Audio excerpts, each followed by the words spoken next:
que você tem repartido com o seu próximo? Será que são coisas boas como o amor, a paz, a esperança? Ou talvez algumas coisas que Jesus repensaria um pouquinho? Se você ficou um pouco pensativo nisso, eu queria te afirmar que repartir gera vida. Hã? Repartir gera vida? Como assim? Você ainda não entendeu, não? Calma, nesses minutos eu vou conversar um pouquinho com vocês sobre o porquê que repartir gera vida e como repartir gera vida. Então, presta atenção aqui um pouquinho que eu vou conversar isso com vocês agora. Eu, jovem, minha jovem, crente e abençoada, eu queria conversar com vocês um pouquinho e indagar mais um pouquinho a cabeça de vocês a pensar. Será que você sabe realmente a diferença entre dividir e repartir? Como assim, Clara? Existe uma diferença. Existe uma diferença, eu não estou ciente disso. Dividir e repartir não são a mesma coisa. O que é que está acontecendo? Que mundo é esse? Eu tenho que dizer para vocês que não, dividir e repartir são coisas diferentes e eu vou explicar o porquê. Ao longo da nossa vida, nós entendemos dividir num contexto um pouco mais fechado, né? Digamos assim, dividir é entregar algo em partes iguais, né? Para todo mundo, tipo, você está lá na pizzaria, né? Naquele rodízio de pizza com seus amigos e no final a gente vamos fechar a conta e vamos dividir cada um, entende? Ou quando você está em algum ambiente e você precisa dividir uma torta de frango. Aí você vai dividir a torta de frango, ok, então essa fatia assim vai ser para fulano, essa fatia vai ser para ciclano, tudo bem igualzinho. Mas em outro contexto, eu posso dizer também que ela pode significar como a gente desprezar as necessidades distintas de cada um e utilizar as mesmas medidas para todos. Como assim? Meu Deus, vocês estão nervosos? Calma. O verbo repartir, ele significa entregar o quanto cada um precisa, certo? É você olhar para o seu próximo e pensar, será que a minha necessidade é igual a dele, a do meu próximo? Será? Repartir, acredito que exige uma sensibilidade e uma empatia. Por quê? Porque repartir tem a ver com a graça que excede qualquer medida. Eu vi essa frase e eu achei incrível. Vocês gostaram? Eu gostei. E eu vou explicar o porquê disso. Vocês entenderam mais ou menos a diferença entre repartir e dividir? Pois eu quero que vocês abram agora a Bíblia de vocês numa história que é bem conhecida, que a gente conhece lá quando a gente é pequeno, na EBD, que se encontra lá nos 4 evangelhos, tá? É em Mateus 14, peraí que eu anotei a referência, Mateus 14, Marcos 6, Lucas 9 e João 6. Você pode abrir em qualquer um deles que você vai encontrar a história, só que umas visões um pouco diferentes, assim. Mas a história é a mesma, o milagre é o mesmo. Mas eu quero pedir para vocês abrirem em João 6, tá? Depois vocês leem as outras passagens, mas João 6, a gente vai ficar aqui grudadinho em João 6. E o que eu quero contar é sobre a primeira multiplicação de pães e peixes, né? É uma história que é bem conhecida desde quando a gente é bem criança e por muitas vezes nós fomos ensinados apenas a olhar no contexto do milagre, né? Do milagre de Jesus ter multiplicado os 5 pães e os 2 peixes, que assim, né? As pessoas vão ficar tipo, gente, como assim? Ele multiplicou 5 pães e 6 peixes e deu para alimentar mais de 5.000, né? Pessoas, 5.000 homens, tirando as mulheres e as crianças, né? Então, assim, é uma história bastante conhecida, mas eu acho que às vezes a gente pode deixar passar alguns detalhes, né? Passar despercebido. E são esses detalhes que eu quero que vocês se atentem, que vocês prestem bastante atenção no que eu vou falar. Então, vai acompanhando comigo em João 6, e eu quero que vocês abram no versículo 11, que diz assim: Então Jesus tomou os pães, deu graças e os repartiu entre os que estavam assentados, tanto quanto queria, e fez o mesmo com os peixes. Então, esse é um versículo bem conhecido, e se você observar nesse versículo, a gente percebe que antes de Jesus partir o pão, ele dá graças aos céus. Então, assim, se você perceber, nas 4 passagens que eu disse, vão estar lá o versículo de que Jesus, antes de partir o pão, ele levantou, ele deu graças e depois ele repartiu o pão. É muito importante porque esse gesto genuinamente nos lembra que o nosso sustento e a nossa provisão vem de Deus. E é por isso que devemos sempre agradecer o nosso alimento antes de repartir. E isso não só acontece neste episódio. Eu pesquisei algumas fontes, e é uma fonte que a gente pode, outro versículo que a gente pode citar aqui, outra passagem, na verdade, é lá em Lucas 22, se você abrir, pode abrir depois a Bíblia, lá em Lucas 22, quando a gente fala sobre a ceia. Vocês lembram da ceia? Antes de Jesus morrer, ele ceiou com os discípulos e tudo mais. E no versículo 17, se você perceber, Jesus ele recebe o cálice e a primeira ação dele é dar graças. E depois é que ele passa adiante, né? E depois é que ele pede para ser partilhado entre os discípulos. Então, antes de tudo, ele deu graças pelo cálice. E a mesma coisa também ele fez com o pão no versículo 19. Ele deu graças no pão, com o pão também. Entende? Mas a gente voltando um pouco ao episódio da multiplicação, a gente entende que Jesus, além de dar graças, ele pede também para que as pessoas se reúnam em grupos de 50. Não sei se vocês já perceberam, né? Às vezes as pessoas podem achar que isso é um detalhe meio assim, não, mas é só para facilitar a entrega e tudo mais dos pães. Realmente, de fato, você separar 5.000 pessoas em grupos de 50 facilita bastante, né? Matematicamente falando, a galera de exatas aí pode saber mais direitinho que eu, mas também é para facilitar o acesso a entregar os alimentos, mas a gente também tem que perceber outra coisa, e é aí que a gente começa a nossa visão de que também repartir gera vida, pois quando repartimos, nós abençoamos a vida dos nossos irmãos, nós geramos laços, nós aprofundamos a nossa comunhão entre os irmãos, entende? Em volta da mesa.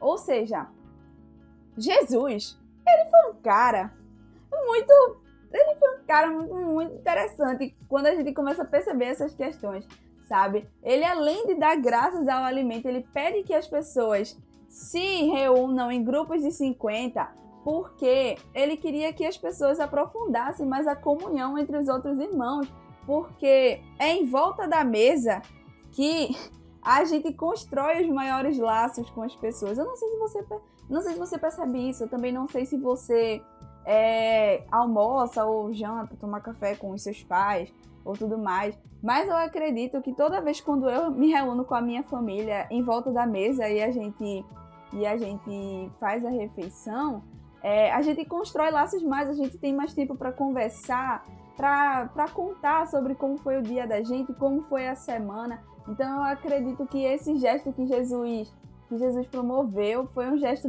bem interessante e que eu acho que a gente deve levar também para a vida da gente. Então, além de Jesus ele ter operado um milagre, ele também deu a oportunidade daquela multidão investir na relação em volta da mesa. Não a mesa que a gente sabe, né? A mesa material, enfim. Mas a questão da comunhão, a questão da gente ter aquela unidade, daquela conversa com aquelas pessoas.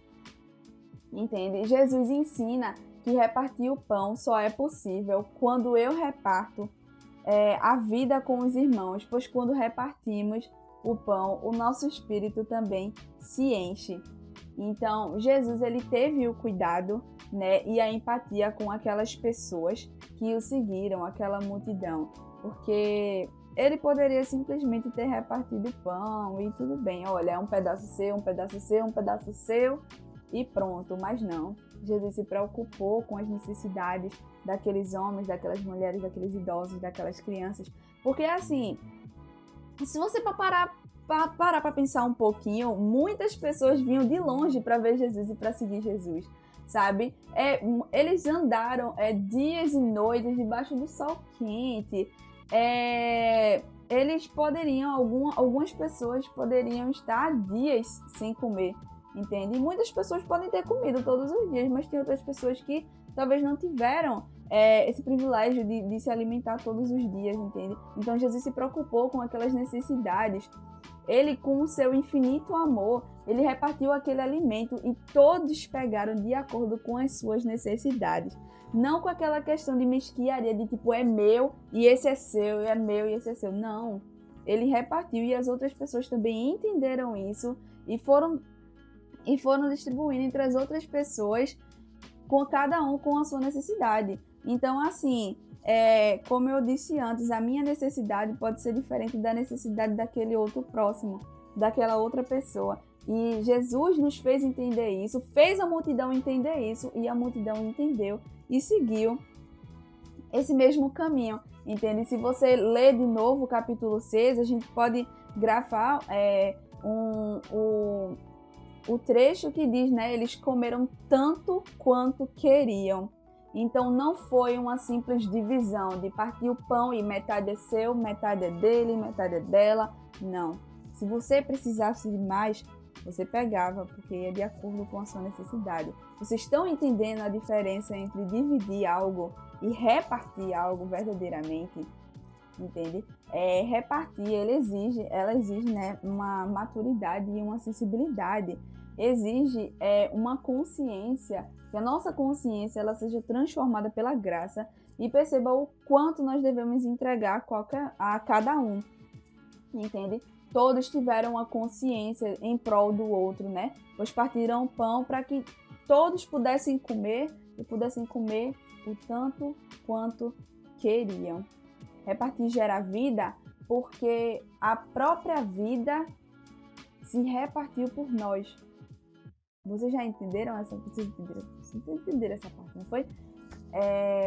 Logo à frente, a partir do verso 25, Jesus afirma que ele é o pão da vida, o pão saciável, né?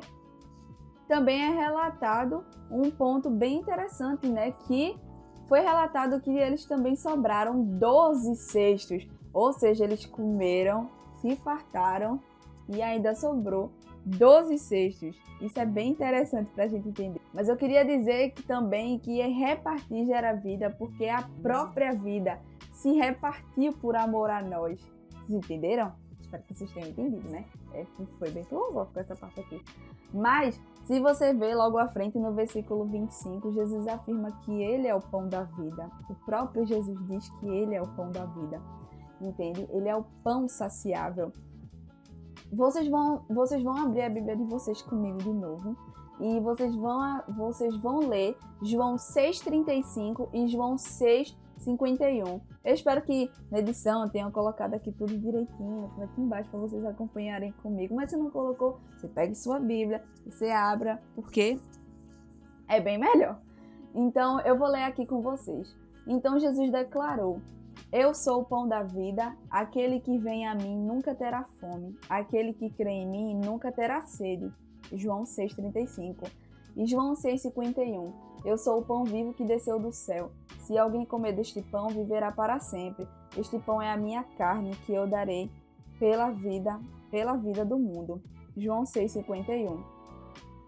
Cristo reparte o seu corpo para que pudéssemos ter vida. É através do sacrifício na cruz que remetemos a maravilhosa graça e misericórdia de Deus com a humanidade. Cristo ele nos oferece o que ele é. Se ele é a vida, quando cremos, nós vivemos também. E somos saciados. E sejamos bem-aventurados. Vocês terem a referência? A nossa consagração a Deus é uma resposta de gratidão ao sacrifício de Cristo por nós naquela cruz. Eu estava lendo um livro essa semana, que é um livro que eu gosto bastante, que, poxa, eu nem peguei ele para mostrar para vocês, mas é Como Ser Cristão, de John Stott. Eu acho que vale muito a pena vocês darem uma lida, mas ele fala uma frase que ficou, um trecho que ficou muito na minha cabeça e que me fez pensar muito em relação a todo esse repartir que gera vida. Sabe? Ele fala em relação à pós-comunhão da ceia. Como eu tinha comentado antes, né, sobre o exemplo da ceia, ele fala sobre a pós-comunhão da ceia. E eu vou ler esse trecho para vocês. A oração, então, deveria combinar um agradecimento pelo corpo e sangue de Cristo, um oferecimento de nós mesmos como sacrifícios vivos e uma oração para que sejamos enviados ao mundo para viver de acordo com a sua glória.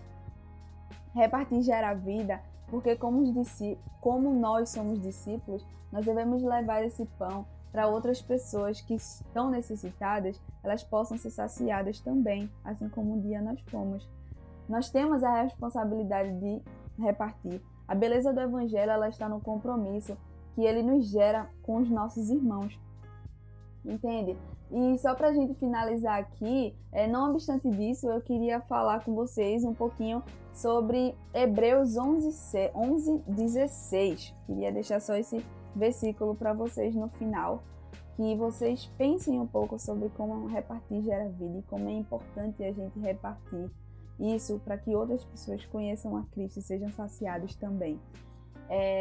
Hebreus 11:16 nos lembra que mais não vos esqueçais de fazer o bem e repartir com os outros, porque com tais sacrifícios Deus se agrada. Então, se é a nossa missão como discípulos, então vamos fazer e que façamos com alegria para honrar e glorificar o nome de Deus. Tá bom? Então, eu queria dizer para vocês que repartir gera vida e que você reparta coisas boas, que você reparta amor, que você reparta fé, humildade, esperança, um ombro amigo quando alguém precisar. Reparta o que Cristo reparte, o que Cristo repartiu. Então, além de você... Então eu espero que vocês tenham entendido, que vocês reflitam um pouco sobre isso e que o que vocês repartirem na vida das outras pessoas seja tão importante que venha a mudar a vida daquela pessoa e que ela gere vida e vida em abundância, que é o que Jesus quer de nós, Jesus quer para nós. Então, gente, eu espero que vocês tenham entendido, que vocês tenham gostado desse breve estudo que eu tinha para compartilhar com vocês. Eu espero que vocês compartilhem coisas boas, que vocês compartilhem fé, esperança, amor, um ombro amigo ao seu próximo e que você, antes de tudo, você reparta vida e reparta Jesus com as outras pessoas, partilhe Jesus com as outras pessoas, para que um dia essas pessoas possam conhecer Ele e possam ser saciadas, assim como nós também fomos, assim como nós somos.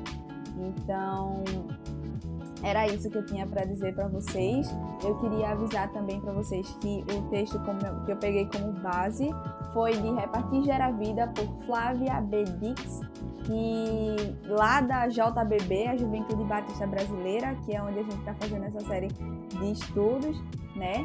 Então, se você puder ler o texto todo que ela escreveu, tá bem interessante, de verdade, tocou muito no meu coração. Eu fiquei pensando, caramba, eu não tinha percebido isso tudo, é verdade.